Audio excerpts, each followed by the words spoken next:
জি ভাই বিসমিল্লাহ। প্রথম প্রশ্ন, বিড়ি সিগারেট বিক্রি করার উপার্জন হালাল নাকি হারাম?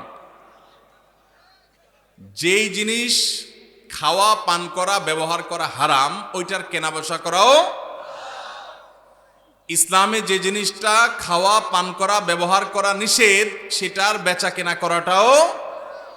দোকানদার নিজে লম্বা দাড়িওয়ালা নামাজি মানুষ, হাজি সাহেব মানুষ, নিজে বিড়ি সিগারেট খায় না, নিজের 14 গোষ্ঠীও খায় না, কিন্তু বেচে, তাহলে তার উপার্জন হালাল হবে না। এখন প্রশ্ন হলো, একটা দোকানে অনেক আইটেম আছে, একটা নাজায়েজ বা গুনাহের আইটেম বেচার কারণে সবগুলো যে হারাম হয়ে যাবে তা না। এইটা বিক্রি করে যে লাভ করছে ওইটা নাজায়েজ হবে, বাকি যেগুলো হালাল আছে, চাল ডাল বিক্রি করছে সেগুলো হালাল হবে। অবশ্য চাল ডাল বিক্রি করলেই যে হালাল হবে এমন না, যদি দেশি মশারির সাথে ইন্ডিয়ান মশারি মিশায় বিক্রি করেন হালাল হবে না হারাম হবে? আইটেম হালাল হলেও 2 নম্বরই করার কারণে উপার্জনটা হারাম হয়ে যাবে। তো এই জন্য যারা মুদি দোকানদারি করেন তারা বলবেন, ভাই তাহলে বিড়ি সিগারেট ছাড়া তো দোকান চলে না, কি করব? এটাই তো আপনার চ্যালেঞ্জ। আল্লাহর জন্য আপনি স্যাক্রিফাইসটা কি করলেন? কিয়ামতের ময়দানে আল্লাহর কাছে জান্নাত চাইবেন কোন মুখে? এটাই তো স্যাক্রিফাইস। স্যাক্রিফাইসের বিনিময়ে তো জান্নাত আশা করবেন। আপনি আল্লাহর জন্য হারাম জিনিস বিক্রি করলেন না, দোকানে লেখা দিলেন, ভাই আমি এই যে আমাদের মুসলমানদের রক্তচোষা যারা, তাদের জিনিস রাখি না, বিড়ি সিগারেট রাখি না, ধূমপান আইটেম রাখি না, এগুলো এই দোকানে বিক্রি করা হয় না, লেখা টাঙ্গায় দিছেন। এতে কিছু বিড়িখোর, সিগারেটখোর, গাঞ্জাখোর কাস্টমার কমবে, এতে আপনার টাকা ক্যাশে একটু কম আসবে। ওই টাকা যদি আসতো ওইটা এমনিই বরকত নষ্ট করে দিত। ওই বেবরকতি গাঞ্জাখোর আর বিড়িখোর সিগারেটখোরের টাকা না আসলে আপনার আল্লাহ তাআলা না খাওয়ায় মারবে না ইনশাআল্লাহ। এর জন্য হিম্মত দরকার হয়, হিম্মত।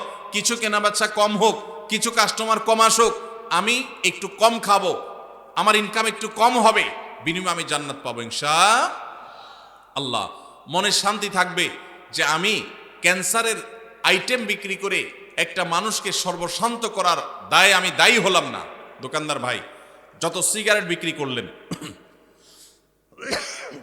এই সিগারেটগুলো যারা কিনছে খাইছে, এর মধ্যে বহু লোক ক্যান্সারে আক্রান্ত হয়ে গেছে। বাংলাদেশে ক্যান্সারের যে রেশিও, ঘরে ঘরে ক্যান্সারের রোগী, এবং ক্যান্সারের সবচেয়ে বড় কারণ, যে কারণে সবচেয়ে বেশি সংখ্যক মানুষ ক্যান্সারে আক্রান্ত হয়, সেটা হলো ধূমপান। এই ধূমপান আইটেম আপনি বিক্রি করছেন, নিজে খান নাই, যে খাইছে, খাইতে খাইতে একসময় ক্যান্সার হয়েছে, জমি জমা সব বিক্রি করে সর্বশান্ত হয়ে বাচ্চাদের ইতিম করে চলে গেছে। আপনি আল্লাহর কাঠগড়ার আসামি, কারণ তার ক্যান্সার হওয়ার পিছনে আপনারও ভূমিকা আছে। আপনি বলবেন, ভাই আমি না বেচলে কি হবে? কেউ না কেউ তো বিক্রি করবেই। এর উত্তর হইল, একজন মানুষ তার হয়তোবা সে কোনো কারণে কারোর খুনের শিকার হবে, আপনি নিশ্চিত হয়ে গেছে, তখন আপনি চিন্তা করলেন, সে যেহেতু খুনের শিকার হবেই, কেউ তারে খুন করবে অন্যায়ভাবে, তাহলে আমিই করি। এই কাজটা করবেন কোনোদিন আপনি? সে আনা মানুষ তো, এটা তো আপনি বুঝেন 16 আনা, যে আমি না মারলে কি হবে, আরেকজন তো মারবেই, তাহলে আমিই মারি, এই কাম তো আপনি করেন না। তাহলে এই লোকটা অন্য কারোর কাছ থেকে বিড়ি সিগারেট কিনে খায়া ক্যান্সার হয়ে মরবে, সন্তানদের অসহায় করে রেখে যাবে, সর্বশান্ত হয়ে যাবে। এর জন্য কেউ বিক্রি করে করুক, আমি করব না। সে দায়ী হয় হোক, আমি দায়ী হব না। আল্লাহ তাআলা আমাদেরকে বুঝার তৌফিক দান করুন। সৎ সাহস লাগে ভাই, ইমানের শক্তি লাগে, ইমানের শক্তি লাগে। হারাম ছাড়ার জন্য কি লাগে? ইমানের শক্তি লাগে। আল্লাহ আমাদেরকে সেই ইমানের শক্তি দান করুন। ইমানের শক্তি থাকলে ইনকামটা একটু কম হবে, বাসা থেকে একটু খোঁচাখুচি শুনতে হবে। বউ বলবে, তোমার লগের দোকানদার বিল্ডিং একটার পর একটা তুলতেছে, তালার পরে তালা তুলতেছে, কি দোকানদারি করো তুমি, ভাতের টাকা জোগাড় করতে পারো না। এগুলো কিন্তু শোনা লাগবে, মাথায় যেন থাকে, এগুলোর জবাব দিতে হবে। স্ত্রীকে সেজন্য বোঝাতে হবে, আমরা কি জান্নাতে যাব না জাহান্নামে যাব, আগে সে সিদ্ধান্ত নিতে হবে। যদি জান্নাতে যেতে চাই তাহলে আমরা এটা করব না। আমি যে বিড়ি সিগারেট বিক্রি করে মানুষের মরার কারণ হব, ক্যান্সারের কারণ হব, জান্নাত তো পরে, দুনিয়াতেই তো আমার বিবেকে আমাকে বাধা দিবে যে একটা মানুষের ধ্বংসের জন্য আমি ভূমিকা রাখলাম। তাহলে এই হারাম জিনিস ছাড়বো তো ইনশাআল্লাহ। আল্লাহ আমাদেরকে তৌফিক দান করুন। আমরা দেখি যে বড় ভাই মারা গেলে বড় ভাইয়ের ছেলে মেয়ে এবং বউয়ের কথা চিন্তা করে ছোট ভাই বড় ভাইয়ের বউকে বিয়ে করে। আমি জানতে চাচ্ছি যে ছোট ভাই মারা গেলে ছোট ভাইয়ের ছেলে মেয়ে এবং বউয়ের কথা চিন্তা করে ছোট ভাই এর বউকে বড় ভাই বিয়ে করতে পারবে কিনা, বড় ভাইয়ের বউ থাকা অবস্থায়, এটি ইসলাম কি বলে? ভাইরা আমার, কোনো ভাইয়ের স্ত্রী মারা যাওয়ার পর অন্য কোনো ভাই যদি সেই ভদ্র মহিলাকে বিবাহ করেন ইদ্যত পালনের পর 4 মাস 10 দিন পর বিয়ে করা যায়, তখন যদি বিয়ে করেন এটা প্রশংসনীয় কাজ। অভিভাবকত্বের জায়গা থেকে, ভাতিজাদের প্রতি দায়িত্বশীলতার জায়গা থেকে এটা খুবই প্রশংসনীয় কাজ। আমাদের সমাজ বেশিরভাগ মানুষ এটাকে ভালো চোখে দেখে না, কারণ সমাজটা তো সব রোগাদের সমাজ, রোগী হয়ে গেছি আমরা। ভালো জিনিস আমাদের কাছে খারাপ লাগে, খারাপটা বরং ভালো লাগে। তো এটা ভালো কাজ। এখন কথা হলো, বড় ভাই তার একজন স্ত্রী আছেন, এই অবস্থায় ছোট ভাই মারা গেছেন, ছোট ভাইয়ের স্ত্রীকে বিয়ে করবেন কিনা? উত্তর হলো, ছোট ভাইয়ের স্ত্রীকে বিয়ে করতে শরিয়াত দৃষ্টিকোণ থেকে কোনো বিধিনিষেধ নাই, বিয়ে করতে পারবে না এমন কোনো কথা নাই। বাকি তার দুজন স্ত্রী একসঙ্গে থাকলে তিনি ইনসাফ করতে পারবেন কিনা, শরিয়ার বিধিবিধান মানতে পারবেন কিনা, সাম্যতা বজায় রাখতে পারবেন কিনা, এখানে আবার কিন্তু ন্যায্যতার ওয়াজ আনলে হবে না, এখানে কিন্তু সাম্যতা লাগবে, সমান সমান দিতে হবে। এখানে আল্লাহ তাআলা সেটা আমাদের জন্য আবশ্যক করে দিয়েছেন। তো সেটা করতে পারবে কিনা এই বিষয়টা নিশ্চিত করতে হবে। যদি পারেন তাহলে সব যদির পরে, সব শর্ত পূর্ণ হওয়ার পর তিনি চাইলে শরিয়া সম্মত ভাবে তিনি বিবাহ করতে পারবেন। কিন্তু অনেক ক্ষেত্রে দেখা যায় ভালোর জন্য করতে গিয়ে উল্টা আরো খারাপ হয়। দেখা যায় ঘরে বিশ্বযুদ্ধ লেগে যায়, আছে না নাই? যদি কোনো আল্লাহর বান্দী, যদি আল্লাহর কোনো বান্দী যদি স্যাক্রিফাইস করেন এক্ষেত্রে, তাহলে এটা অবশ্যই একজন জান্নাতি মানুষের কাজ, অবশ্যই একজন আল্লাহর নেককার বান্দির কাজ। আল্লাহ আমাদেরকে তৌফিক দান করুন। আমার স্বামী প্রবাসে থাকে, কেনাকাটার সব কিছু আমার করতে হয়, এক্ষেত্রে কি আমি গুনাহগার হব? কোনো বোন, তার স্বামী যদি প্রবাসে থাকেন, দেশে তার বাজারঘাট করে দেওয়ার মতো কোনো মানুষ যদি না থাকে, তিনি যদি বাজারঘাট করার জন্য, কেনাকাটা করার জন্য যাওয়া লাগে, শরঈ পর্দা মেনটেন করে তিনি যেতে পারবেন, কিনতে পারবেন। তবে যদি অন্য কোনো পুরুষ লোক থাকেন আশেপাশের, যাদের দিয়ে কেনাকাটা কাজটা সারা যায়, তাহলে সেটাই করা উচিত, ওইটাই অধিকতর উত্তম। এবং আজকাল অনলাইনে অনেক জিনিসপত্র কেনাকাটা করা যায়, বিশেষ করে শহরে চাইলেই অনলাইনে কল করলে বাসায় বাসায় মাল চলে আসে। সেই পদ্ধতি অবলম্বন যাদের করার সুযোগ আছে তারা সেটা করা উচিত। একান্ত কোনো উপায় না থাকলে তিনি অবশ্যই যেতে পারবেন, কিন্তু পর্দা মেনটেন করে। অনেক সময় আমাদের বোনেরা এই সুতা দিয়া, এই উজুহাত দিয়া লাগবে লবণ 1 কেজি, বাজারের এ মাথা থেকে ওই মাথা পর্যন্ত 7 চক্কর তওয়াব দিয়ে ফেলে, আছে না নাই? এই জন্য ইন্নামাল আমালু বিন্নিয়াত। আপনার স্বামী প্রবাসে আছে, বাজারে যাওয়া জায়েজ আছে, হুজুরের কাছে মাসালা নিয়েছেন, নিয়ে এবার বাজারে বাজারে ঘুরতেছেন অহেতুক, পর্দার সাথে গেলেন না বেপর্দার সাথে গেলেন, তাহলে অবশ্যই আপনি গুনাহগার হবেন। এই জন্য বোনরা আল্লাহকে ভয় করবেন, যতটুকু আপনার না হলে নয় ততটুকু আপনি করতে পারবেন, অবশ্যই পর্দার সাথে। আমি পর্দা করে চলতে চাই, কিন্তু যেই পরিবার, যৌথ পরিবার হওয়ার কারণে পর্দা করে চলতে পারি না, এক্ষেত্রে আমার করণীয় কি? যৌথ পরিবারে পর্দা করাটা একটু কঠিন, একটু কষ্টের, ডিফিকাল্ট। এক্ষেত্রে দরকার হয় সবার সহযোগিতা। আমরা ছোটবেলায় আমরা দেখেছি যৌথ পরিবারে থেকেও মানুষ পর্দা করার চেষ্টা করত। একই বাড়িতে কয়েকজন মানুষ বসবাস করত, কয়েক ভাই আসতেন, সবার স্ত্রী বাসায় আছেন, একই ঘরে এক একটা কক্ষে এক একজন থাকেন। তো বাহির থেকে আসলে অনেক সময় গলা পরিষ্কার করে ঢুকতো, গলা পরিষ্কার করে প্রবেশ করত, যাতে করে মেয়েরা তারা নিরাপদে সাইড হয়ে যায়, পর্দার খেলাপ না হয়। এখন হায়া লজ্জা এমন উঠছে, হনহনায় ঢুকে যায়, ন্যূনতম পর্দার বিধানটা জানেই না। এটা মুসলমানদের জন্য লজ্জা। যৌথ ফ্যামিলিতে থেকে পর্দা করা সম্ভব যদি সবার সহযোগিতা থাকে। ঠিক আছে, পুরুষরা যখন আসবে মহিলারা সাইড হয়ে যাবে, পুরুষরা যখন বের হবে মহিলারা তখন সাইড দিবেন, মহিলারা যখন থাকবেন পুরুষরা ঢোকার আগে তাদের পারমিশন নেবেন, প্রাইভেসি মেনটেন করবেন। দেখুন, ইসলামের পর্দার বিধানটা হলো মানুষের প্রাইভেসি রক্ষা করার জন্য, মানুষের প্রাইভেসি মেনটেন করা, রক্ষা করা। এটা ইসলামের অনেক বড় একটা সৌন্দর্য যে ইসলাম মানুষের প্রাইভেসি রক্ষা করেছে। একজন নারী, আপনি তার সৌন্দর্য তার অনুমতি ছাড়া বা তার সৌন্দর্য আল্লাহর অনুমতি ছাড়া আপনি দেখে অবলোকন করবেন, আপনার জন্য হারাম করা হয়েছে, তার প্রাইভেসি আপনি নষ্ট করছেন। আবার একইভাবে আপনি তাকে নিয়ে মনোজগতে যে বাজে জল্পনা কল্পনার মধ্যে হারিয়ে যাওয়ার আশঙ্কা আপনার মধ্যে আছে এই পর্দাহীনতার কারণে। এই কারণে আল্লাহ তাআলা আমাদের জন্য এটা নিষেধ করেছেন। এই জন্য যৌথ ফ্যামিলিতে থেকে পর্দা করা যায় যদি সবার সহায়তা থাকে, যদি না থাকে তাহলে আলাদা থাকবেন, ছোট্ট কুলঘর নিয়ে ফ্যামিলির সাথে বোঝাপড়া করে তাদেরকে বুঝায়া যে পর্দার জন্য আপনি আলাদা হচ্ছেন। অনেক সময় দেখা যায় অনেক মহিলা আছে আলাদা হওয়ার জন্য একটা সুতা খোঁজে, সুতা, এই সুতা খুঁজে এক একটা মাসালা বাইর করে হুদাই, কোনো কারণ ছাড়াই। তো এটা করা যাবে না। আর যদি সত্যিই পর্দার অসুবিধা হয় তাহলে স্বামীর কর্তব্য স্ত্রীর জন্য অবশ্যই পর্দার ব্যবস্থা করা, প্রয়োজন সেটা বাছা আলাদা করে হলেও। মহিলাদের পর্দা করার ক্ষেত্রে মুখ ঢাকা কতটুকু জরুরি? বিশুদ্ধ মত অনুযায়ী, নিরাপদ মত অনুযায়ী মুখমণ্ডলও পর্দার অন্তর্ভুক্ত। ঢাকবেন, মুখমণ্ডল প্রদর্শন করবেন না, প্রয়োজনে মাথা কাপড় টেনে দিবেন। আল্লাহ বলেছেন ইউদিনিনা আলাইহিন্না মিন জালাবিবিহিন্না, মাথার উপর যে কাপড় থাকে মেয়েদের পর্দার জন্য এটাকে জিলবাব বলা হয়। আল্লাহ বলেছেন এই জালাবিব তোমরা, তারা মেয়েরা টেনে দিবে। এই যে টেনে দিতে বলছেন এটা কেন? এটাই তো মুখাবয়বকে ঢাকার জন্য। আম্মা জানা আয়েশা রাদিয়াল্লাহু আনহা বলেছেন হজের সময় আমি যখন নবীজি সাল্লাল্লাহু আলাইহি ওয়াসাল্লামের সাথে হজ করেছি সেই বছর আমি এহরামরত অবস্থায় মেয়েদের জন্য মুখ উন্মুক্ত রাখতাম। যখনই কোনো পুরুষ চোখের এরিয়াতে চলে আসতো তখন আমি কাপড় টেনে দিতাম। এখান থেকে বোঝা যায় তারাও মেয়েদের চেহারার পর্দা করতেন। এটাই হলো অধিকতর বিশুদ্ধ এবং অধিকতর আপনার নিরাপদ মত। এজন্য বোনরা পর্দা যখন করবেন মুখমণ্ডলও ঢাকার চেষ্টা করবেন, সেটা হবে এ ক্লাসের পর্দা। যারা সেটা করতে পারছেন না, অন্তত শুরুটা করেছেন, অবশ্যই তাদেরকে আমরা অ্যাপ্রিসিয়েট করব। আমি দাড়ি রাখি, এটা আমার স্ত্রী পছন্দ করে না, এক্ষেত্রে আমার করণীয় কি? যাদের দাড়ি রাখলে তাদের বউ অপছন্দ করে, তারা বউকে জিজ্ঞাসা করবেন আমি দাড়ি রাখলে তোমার আসলে অসুবিধাটা কি? তখন স্ত্রী বলবে তোমার দাড়ি রাখা, দাড়ি চাল অবস্থা দেখলে তোমার চাচার মতো লাগে, আমার ভাল লাগে না। এটা তো বলবে যে তোমার মুখে দাড়ি থাকলে আমার কাছে ভাল লাগে না, হুজুর হুজুর লাগে, চাচা চাচা লাগে।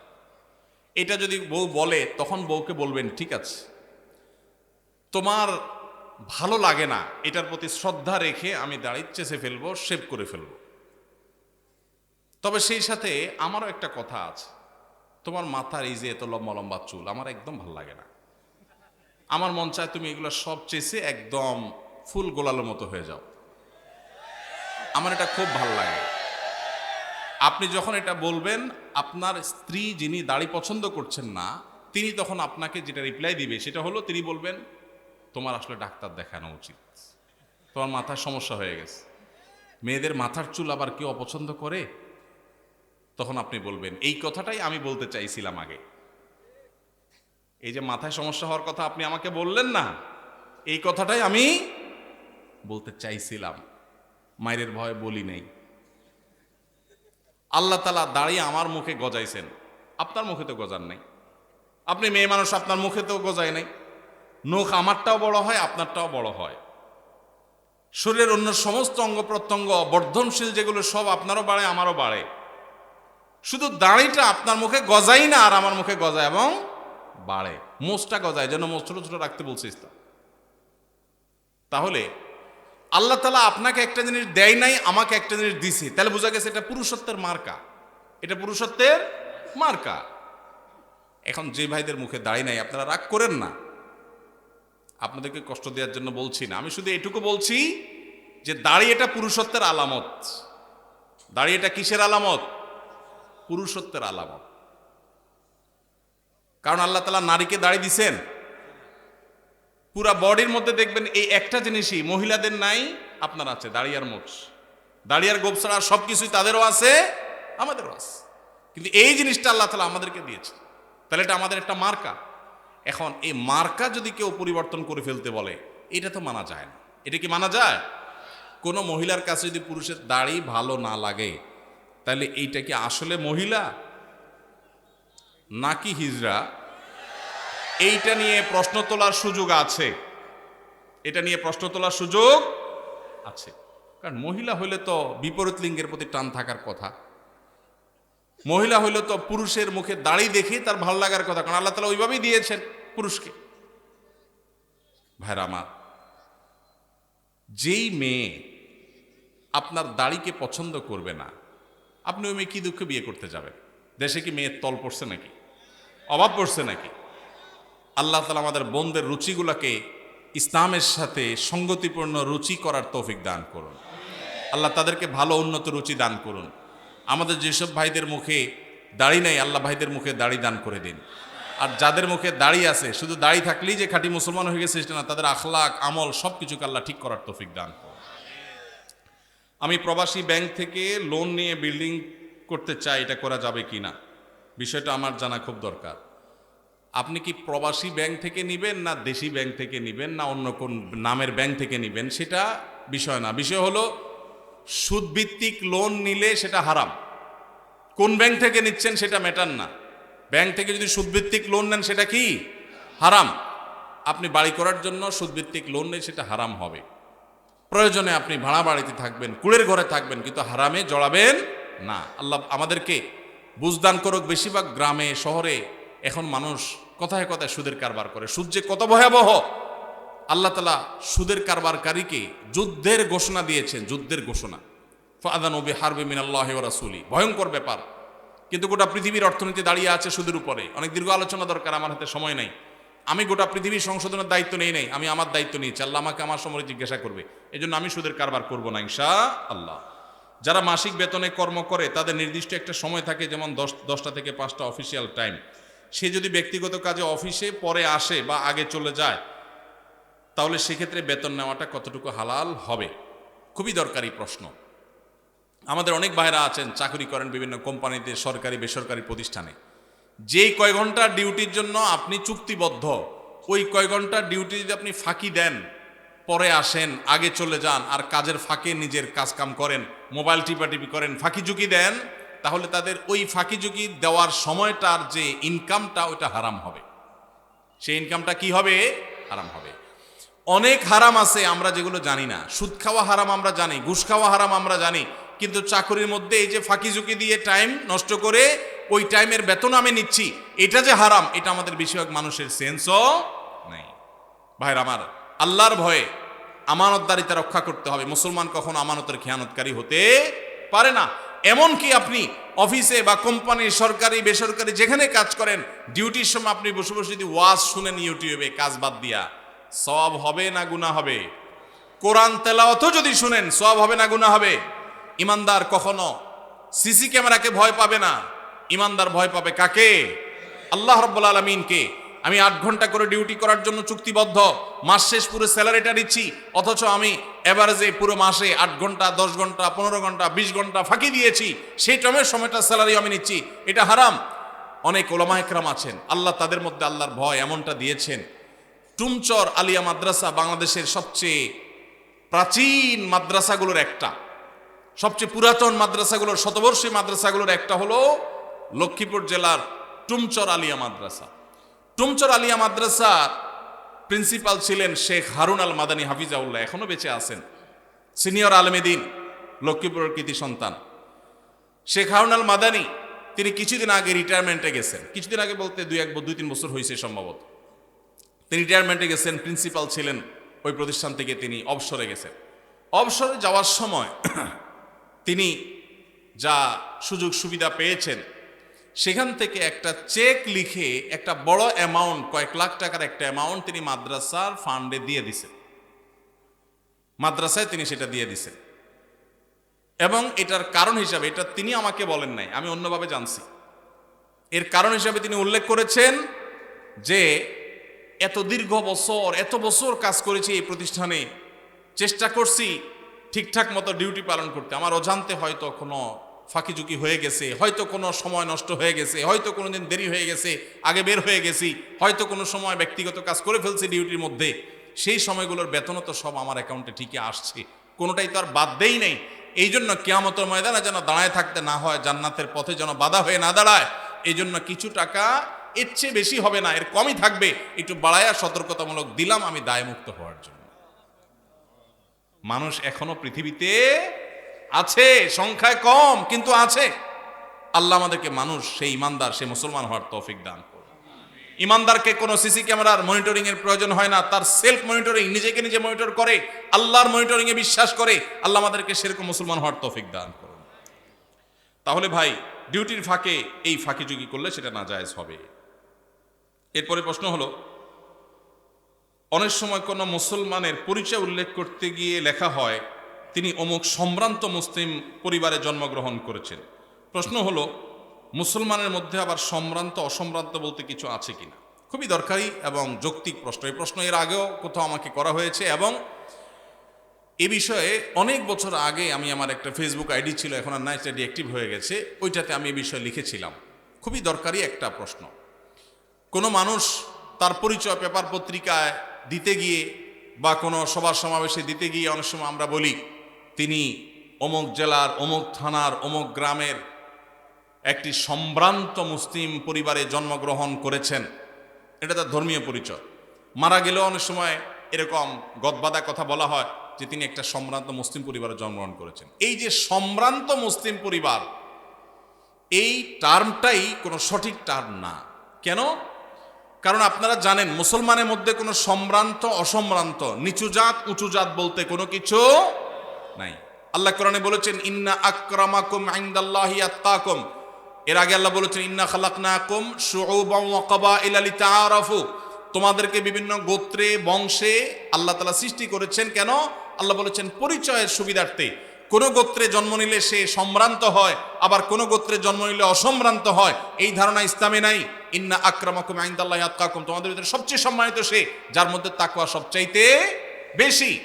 হিন্দুদের মধ্যে আমরা আছে জানি উঁচু জাত নিচু জাত, মুসলমানদের মধ্যে এরকম উঁচু জাত আর নিচু জাত বলতে কোনো কিছু নাই।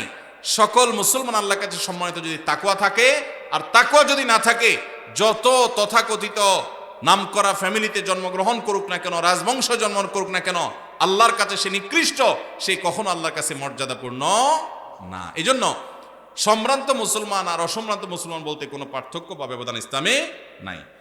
নামাজের প্রত্যেক রাকাতে আউযুবিল্লাহ বিসমিল্লাহ পড়তে হবে কিনা? আমরা যখন নামাজ পড়বো প্রত্যেক রাকাতের শুরুতে, আমরা যখন সূরা ফাতিহা পড়বো, অন্য সূরা মিলাবো, এই সূরা ফাতিহার শুরুতে আউযুবিল্লাহি মিনাশ শাইতানির রাজিম বিসমিল্লাহির রহমানির রহিম দুইটাই পড়ে তারপরে সূরা ফাতিহা পাঠ করতে হবে, এটা সুন্নাত প্রত্যেক রাকাতে। আর সূরা ফাতিহার পরে যখন আরেকটা সূরা মিলাবো তখন কি বলতে হবে? বিসমিল্লাহির রহমানির রহিম পড়তে হবে, পড়ে আপনি নামাজ শেষ করবেন। এটা হলো সুন্নাহ। কোনো কারণে যদি ছুটে যায় নামাজ হয়ে যাবে, কিন্তু শুরুতে আউযু বিসমিল্লাহ দুইটা আর সূরা মিলানোর শুরুতে শুধু বিসমিল্লাহ, এটা পড়া কি সুন্নাত। আমরা যদি কোনো রাজনৈতিক দলকে সাপোর্ট করি এবং সে ক্ষমতায় বসে যদি কোনো অপরাধমূলক কাজ করে বা অন্যায় করে, তাহলে কি তার সাপোর্ট করার কারণে আমাদের সমান পাপের ভাগিদার হবে? কোনো নেতাকে ভোট দিছেন, আপনি জানেন নেতা ভোট পাইয়া ভোট চুরি, টিন চুরি, গম চুরি, ডাকাতি, খুন খারাপি সব করবে, জানা শুনেও দিছেন, 500 টাকা পাইছেন সেজন্য। তাহলে এই টাকা যেটা এনেছে এটা তো হারাম খাইছেন, আর নেতা সাহেব যত অপকর্ম কুকর্ম করবে তার সবগুলোর দায় আপনাকে কিয়ামতের ময়দানে বহন করা লাগবে। এটা মাথায় রাখতে হবে। আপনি দিছেন ভালো মনে করে, তিনি ভালো এটাই জানতেন, কিন্তু দেওয়ার পরে দেখলেন সে আকাম কুকাম করতেছে, তাইলে আপনার দায় নেই, এটা খেয়াল রাখতে হবে। সমাজে কিছু ব্যক্তি যারা সুদ খায়, এরকম কিছু ব্যক্তি আছে যারা মসজিদ পরিচালনা কমিটিতে যুক্ত থাকে, এদের বিষয়ে কি বলবেন?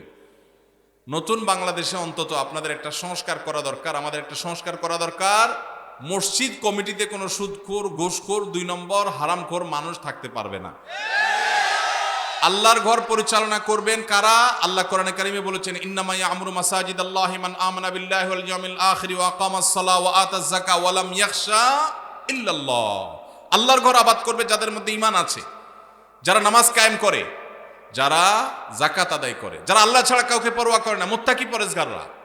এখন মাংসপেশি দেখে, বাহুর জোট দেখে, টাকার জোট দেখে মসজিদ কমিটির সদস্য করা ঠিক না। এই জায়গা থেকে আমাদের বের হয়ে আসতে হবে। তবে হ্যাঁ, আমাদের অনেক কমিটির ভাইরা আছেন যারা হয়তো নিজেরা সঠিক পথে ছিলেন না, মসজিদের সংস্রবে আসার পর, দায়িত্ব পাওয়ার পর তারা নিজেদের পরিবর্তন করেছেন, তাদেরকে অবশ্যই আমরা সাধুবাদ জানাবো এবং মাথার উপরে তুলে রাখবো।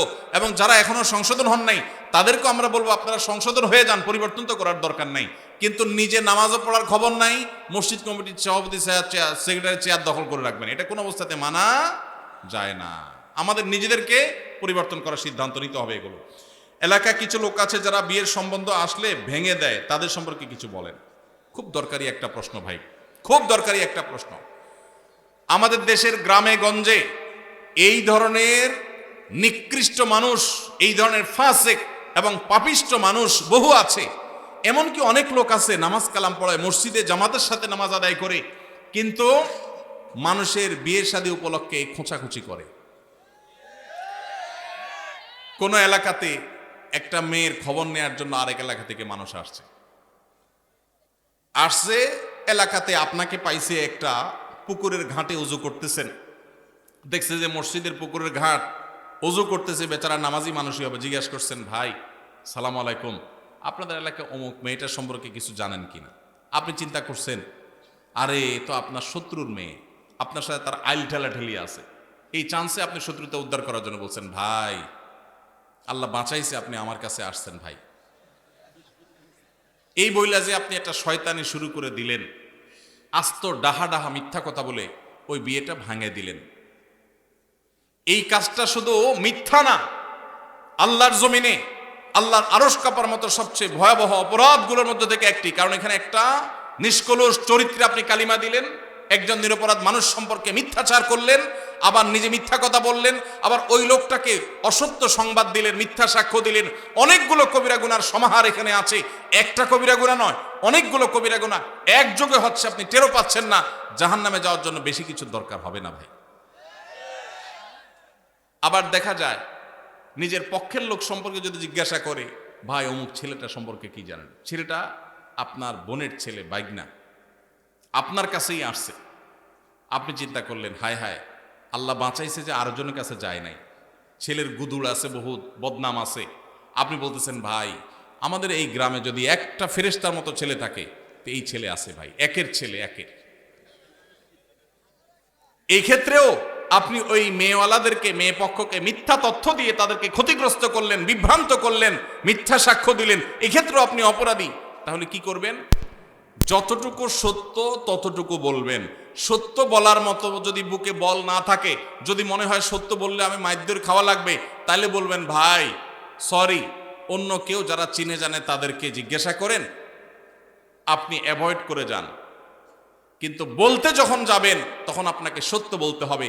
নবী সাল্লাল্লাহু আলাইহি সাল্লাম বারবার আমাদেরকে সতর্ক করেছেন। তিনি বলেছেন, যদি তোমাকে কিছু বলতে হয় ফালিয়াকুল খায়রা আও লিয়াসমুত, তাহলে ভালো সত্য যেটা সেটাই বলবে, আর না হলে চুপ থাকবে। কিন্তু বলতে গিয়ে মিথ্যা বলা যাবে না। অনেক ভাইরা আছেন এই অপকর্ম করেন, কোনো কারণ ছাড়াই করেন, অযথা খোঁচাখুচি করেন, আছে না নাই? এই বিয়ে ভাঙার তালে এগুলো হলো মানুষরূপী শয়তান।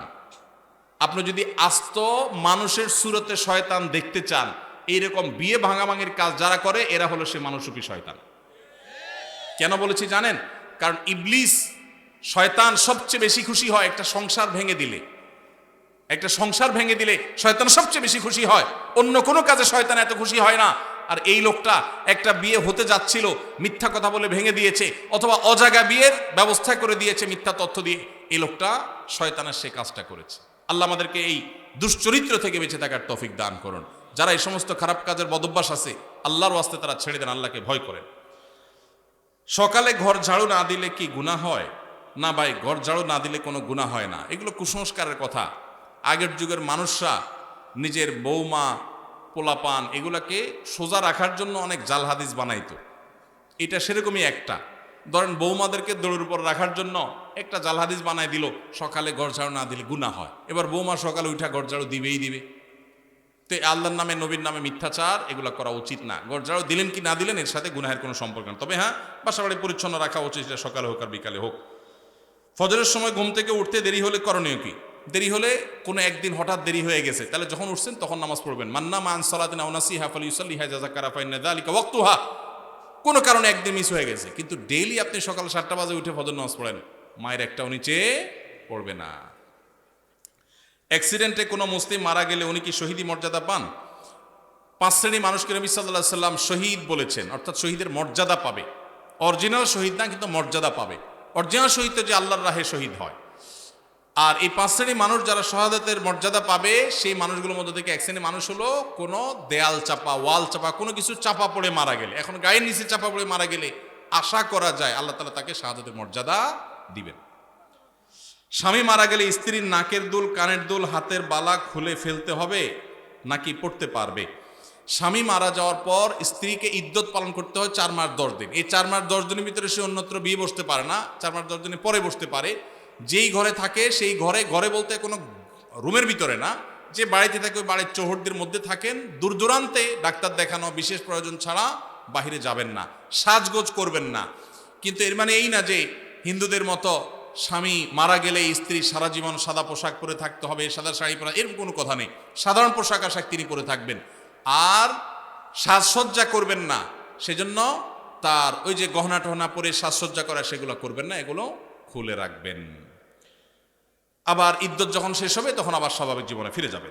কোনো ব্যক্তি মারা গেলে তার পক্ষ থেকে তার ছেলে কারো কাছে ক্ষমা চাইলে ওই ব্যক্তির ক্ষমা না করে, তাহলে তা মারা যাওয়া ব্যক্তির কি হবে? যদি ক্ষমা করার মতো কোনো ইস্যু থাকে আর ক্ষমা না করে, সে অবশ্যই দায়ী থাকবে। ক্ষমা করার চেষ্টা করা উচিত। ক্ষমা করলে আল্লাহ তাআলা পছন্দ করেন এবং ভালোবাসেন ক্ষমাশীলকে। বোনদের সম্পত্তি ভাইয়েরা বাবার কাছ থেকে লিখে নিয়েছে, এখন ভাইয়েরা বলতেছে বাবা লিখে দিছে, আমরা কি করব? এই ভাইকে কিয়ামতের ময়দানে আল্লাহ রাব্বুল আলামিন ছাড় দিবেন বলে মনে হয় না, বোনদের হক মেরে চললে। অনেক ফ্যামিলিতে এটা হয় যে বাবা লিখে দিছে, এখন ভাই বলে ভাই আমি কি করব, বাপ তো আমাকে দিছেন। আপনি কি করবেন? খুব সোজা অঙ্ক, আপনাকে বাপ দিয়া ভুল করছেন, আপনি এখন সেটা ব্যাগ দিবেন, বাস শেষ। আপনারে ব্যাগ দিতে তো কেউ নিষেধ করে নাই। শেয়ানা পাবলিক বলে যে বাপে লিখে দিছে, আমি কি করব? বাপে যদি ভুল করে তাহলে সেটাকে আপনি সংশোধন করবেন, আপনি এখন বোনেরটা বোনে ফেরত দিয়ে দিবেন, বাস এটা হলো কর্তব্য, না হলে গুনাহগার হবেন। হিন্দুদের দোকানে মিষ্টি খাওয়া যাবে কিনা? হিন্দুদের দোকান থেকে যদি আপনি মিষ্টি কিনেন সেটা হালাল হলে আপনি খেতে পারেন। এখন যদি হারাম হয় সেটা খেতে পারবেন না। এখন হালাল কি হারাম এটা যদি আপনার সন্দেহ তৈরি হয় যে অনেক ক্ষেত্রে তারা আপনার কোনো নাপাক জিনিস তারা পবিত্র মনে করে মিশায় কিনা, সন্দেহ যদি আপনার তৈরি হয় তাহলে সেটা খাবেন না, অ্যাভয়েড করবেন। যদি হালাল নিশ্চিত জানেন তাহলে খেতে অসুবিধা নাই। আর যদি হারাম হালালের মধ্যে সন্দেহ থাকে তাহলে সন্দেহের ঊর্ধ্বে থাকাই হলো তাকওয়ার দাবি। রোজা অবস্থা গীবত করলে কি হয়? রোজা অবস্থা গীবত করলে রোজার অঙ্গহানি হয়, রোজার কোয়ালিটি নষ্ট হয়। নবী সাল্লাল্লাহু আলাইহি সাল্লাম বলেছেন, অনেক লোক রোজা রাখে, রুব্বা সাইমিন লাইসা লাহু মিন সিয়ামিহি ইল্লাল জু', অনেক লোক রোজা রেখে উপোস থাকা ছাড়া কোনো লাভ হয় না, কারণ রোজা রেখে আবার গীবত করে, মিথ্যা কথা বলে, অনর্থক কাজ করে। নবী সাল্লাল্লাহু আলাইহি সাল্লাম আরো বলেছেন, মাল্লাম ইয়াদা কাউলা যুরি ওয়াল আমাল বি ফালাইসা লিল্লাহি হাজা আন ইয়াদা তাআমাহু ওয়া শারাবা, যে ব্যক্তি রমজানে রোজা রেখে মিথ্যা কথা মিথ্যা কাজ ছাড়লো না, তার উপোস থাকাতে আল্লাহর কোনো ঠেকা পড়ে নাই। রমজান রোজাকে আপনাদের সার্থক করার জন্য এবছর একটা ছোট্ট নতুন বই আমাদের আসছে, মাহে রমজানের 27 আমল, মাসনুন আমল। বইটা ইনশাআল্লাহ সপ্তাহের ভিতরে চলে আসবে, আশা করি এটা আপনাদের উপকার আসবে ইনশাআল্লাহ। দুটি প্রশ্ন আছে আর, একটা হলো আমার স্বামী প্রবাসে থাকে, তিনি প্রতি মাসে একটা নির্দিষ্ট পরিমাণ টাকা পাঠান, কিন্তু অনেক মাসে তার চেয়ে বেশি টাকা আমার খরচ হয়ে যায়, তখন স্বামী আর টাকা পাঠাতে চায় না, তাই আমি অনেক সময় 1000 টাকা খরচ করে বলি 2000 টাকা খরচ হয়েছে। হুজুর তাহলে এতে কি আমার অন্যায় বা পাপ হবে? যদি দয়া করে একটু জানাতেন অনেক উপকৃত হতাম। দেখুন, মিথ্যা কথা বলা জায়েজ নাই। প্রয়োজনে একটু কম খাবেন, স্বামী কম পাঠালে কম খাবেন, কিন্তু মিথ্যা কথা বলবেন না। যদি গুড়ায় গাড়ায় কোনোভাবে আপনি রাখতে পারেন সেটা জায়েজ আছে। ডাহা মিথ্যা কথা বলবেন এটা এত সহজ না, এটা জায়েজ হবে না। অনেকে আছে বউয়ে জামাইয়ের সাথে আর জামাইয়ে বউয়ের সাথে মিথ্যা কথা বলে, আছে না নাই? এগুলা জায়েজ নাই। বাইরের থেকে শাড়ি কিনছেন 500 টাকা দিয়া, বউটা একটু সোজা সরল পাইছেন, আয়সা বলতেছেন 5000 টাকা দিয়ে শাড়ি আনছি তোমার জন্য। জায়েজ হবে না? না জায়েজ হবে। একটা হাদিস আছে বউয়ের সাথে মিথ্যা কথা বলা জায়েজ। এই কথা শুনে অনেকে আছে ডেইলি সকাল বিকাল বউরে এরকম গোল দিয়ে দেয়, ধোকা দেয়। এই মিথ্যা বলা জায়েজ নাই। কোন মিথ্যা বলা জায়েজ? পামপট্টিমূলক মিথ্যা বলা জায়েজ। পামপট্টিমূলক মিথ্যা বুঝেন? বউরে বললেন তোমার চাইতে সুন্দর এই পৃথিবীতে আর কেউ হতে পারে না, অসম্ভব, অথচ এটা মিথ্যা কথা, কিন্তু বলছেন। বউ আবার আপনারে বলল, এই টাইপের পাম্পট্টিমূলক মিথ্যা বলা জায়েজ আছে। ডাহা মিথ্যা কথা, গোশত আনছেন 1 কেজি, আয়না বলতেছেন আধা কেজি, 3 কেজি আয়না বলতেছেন 1 কেজি। বউ বলতেছে মাশাআল্লাহ আমার জামাইটা অনেক চালাক, আমার বাপে কিনলে দেখি অল্প একটু হয় 1 কেজি, আরে দেখি 2 কেজি 1 কেজি হয়ে গেছে। তো এরকম চালাকি করে বউয়ের কাছে ভালো সাজবেন, একদিন ওই রেট লাগানো দাম লেখা ট্যাগটা চোখে পড়বে, সারা জীবনে বিশ্বাস একসাথে শেষ হয়ে যাবে। যে বেটাতে প্রতিদিন আমার 500 টাকা শাড়ি 5000 টাকা বলে বেচছে, এই 2 নম্বরই করা জায়েজ নাই। বাংলাদেশের মাদ্রাসার অনেক সুপার প্রধানরা দাখিল আলিম পরীক্ষার্থীদের নকল সরবরাহ করে বা তার সাথে জড়িত থাকে, এদের বিধান কি? আল্লাহ মাফ করো, খুবই ভয়ঙ্কর কথা। শিক্ষক নিজে যদি সন্তানকে শিক্ষার্থীকে নকল সরবরাহ করে, এটা হলো নিকৃষ্ট শিক্ষক। এই শিক্ষক সন্তানরে কি শিখাবে? শিক্ষক কেন, এখন বাপমা নকল টাকা দিয়ে কিনে এনে সন্তানকে সরবরাহ অনেক ক্ষেত্রে করে, এই বাপমা কোনো আদর্শ বাপমা হতে পারে না। আল্লাহ তাআলা আমাদের বাবা মা শিক্ষকদেরকে মানুষের মতো মানুষ হওয়ার তৌফিক দান করুন। যে প্রতিষ্ঠানের শিক্ষক বা শিক্ষা প্রতিষ্ঠান প্রধান এরকম 2 নম্বর কাজ করে, সেই প্রতিষ্ঠানের সন্তান পড়াবেন না, সেখান থেকে সন্তান মানুষ হবে না, ডাকাত হবে, অমানুষ হবে বা খারাপ জিনিস শিখবে। আল্লাহ আমাদের সন্তানদের ঈমান আমলকে হেফাজত করার তৌফিক দান করুন। রাসূলের জামানার সাথে আমাদের মসজিদের কার্যক্রমের কোনো পার্থক্য আছে কিনা, ইমামদের কি কি ভূমিকা পালন করা দরকার? রাসূল করিম সাল্লাল্লাহু আলাইহি ওয়াসাল্লামের যুগে তার হাতে গড়া মসজিদগুলো, সাহাবাদের হাতে গড়া মসজিদগুলোর একটা বড় বৈশিষ্ট্য ছিল, সেগুলো শুধু নামাজের ঘর ছিল না, সেটা ছিল কমপ্লিট প্যাকেজের নাম। একটা মুসলিম সমাজের যা যা দরকার তার সব কিছুর আয়োজন মসজিদ থেকে করা হতো। সেখানে দারিদ্র বিমোচনের কাজ হতো, কারো পারিবারিক কলহ হলে নবী সাল্লাল্লাহু আলাইহি ওয়াসাল্লামের কাছে আসলে তিনি সেটা মীমাংসা করতেন, এই ঘটনা বহু আছে। কোন মানুষ ক্ষুধার্ত, তিনি এসে নবীজির কাছে সাহায্য চেয়েছেন, তার জন্য নবী সাল্লাল্লাহু আলাইহি ওয়াসাল্লাম সাহায্য তুলেছেন, সেটাও আছে। আমাদের মসজিদগুলো থেকে নবী করিম সাল্লাল্লাহু আলাইহি সাল্লামের মতো সেই মসজিদের মতো আজ বহুমুখী কাজ হয় না। আমরা বেশিরভাগ মসজিদগুলোকে শুধু নামাজের ঘর বানিয়ে সীমাবদ্ধ রেখেছি। আমাদের মসজিদগুলোতে যুবকদের জন্য তেমন কোনো আয়োজন নেই, আমাদের মসজিদগুলোতে শিশুদের জন্য তেমন কোনো আয়োজন নেই। আমি আশ্চর্য হয়েছি ইউরোপের বিভিন্ন মসজিদে দেখে যে অমুসলিম প্রধান দেশ, আমাদের বাংলাদেশি ভাইরা সেসব মসজিদ বানিয়েছেন, কিন্তু সেখানে দেখা গেছে শিশুদের জন্য আলাদা আয়োজন। আপনারা এখানে যারা আছেন, কয়টা মসজিদ আছে বলতে পারবেন যে আমাদের মসজিদে শিশুদের জন্য সুস্থ সংস্কৃতি চর্চার, আমাদের সমাজে মসজিদে বাচ্চাদের জন্য নামাজে আসলে বিনোদনমূলক, তাদের জন্য প্রণোদনামূলক ব্যবস্থা আছে? এরকম ব্যবস্থা আছে কয়টা মসজিদে ভাই? খুব একটা নাই, বরং উল্টা আরো ধমক দেয় বলে। মসজিদে আসলে ধমক দেওয়ার কালচার আছে, বন্ধ করতে হবে এই কালচার। মসজিদে বাচ্চারা টুকটাক ডিস্টার্ব করলে ধৈর্য ধারণ করতে হবে, বেশি ডিস্টার্ব করলে তাদেরকে সুন্দর করে বুঝাইতে হবে, অভিভাবককে বুঝাতে হবে আজকের শিশু আগামী দিনের মুসল্লি। নবী করিম সাল্লাল্লাহু আলাইহি সাল্লাম খুতবা দিচ্ছিলেন জুমার। হাসান বা হোসেন রাদিয়াল্লাহু তাআলা আনহুমা দৌড়ে আসছিলেন নানার দিকে, জামা পেঁচায়া শরীরের সাথে পড়ে গেছেন। নবীজি মিম্বর থেকে নেমে দূরে গিয়ে নাতিকে কোলে নিয়ে আবার এসে মিম্বরে দাঁড়ালেন, তারপর খুতবা কন্টিনিউ করলেন। আপনার মসজিদের ইমাম সাহেব করলে চাকরির কি হাল থাকবে বলেন? চাকরি থাকবে? নবী করিম সাল্লাল্লাহু আলাইহি সাল্লামের জায়গায় আমরা যদি হতাম তো বলতাম, মেয়েকে যে বলতাম, মা অন্তত আমার খুতবার সময়টা তো ধরে রাখবা। বলতাম কি বলতাম না? আমার নবী করিম সাল্লাল্লাহু আলাইহি সাল্লাম সেরকম কথা বলেছেন বলে জানা যায় না। তিনি সেজদা গেছেন জামাতে নামাজে, ভাই একাকি না, মসজিদে তিনি ইমামতি করছেন, তার পিঠের উপরে হাসান যখন উঠে বসছেন, নবী সাল্লাল্লাহু আলাইহি ওয়াসাল্লাম আর তাদেরকে নামানোর জন্য কোনো কসরত করেন নাই।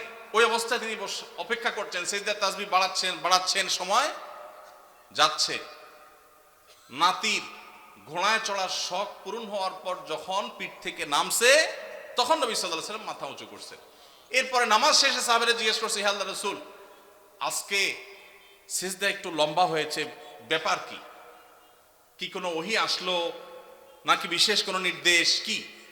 তখন নবী সাল্লাল্লাহু আলাইহি ওয়াসাল্লাম বললেন, সেরকম কিছুই না, আসলে নাতি পিঠের উপর উঠেছিল, আমি তাকে নামাতে চাইনি, সে নেমেছে, তারপরে তিনি নবী সাল্লাল্লাহু আলাইহি ওয়াসাল্লাম মাথা উঁচু করেছেন।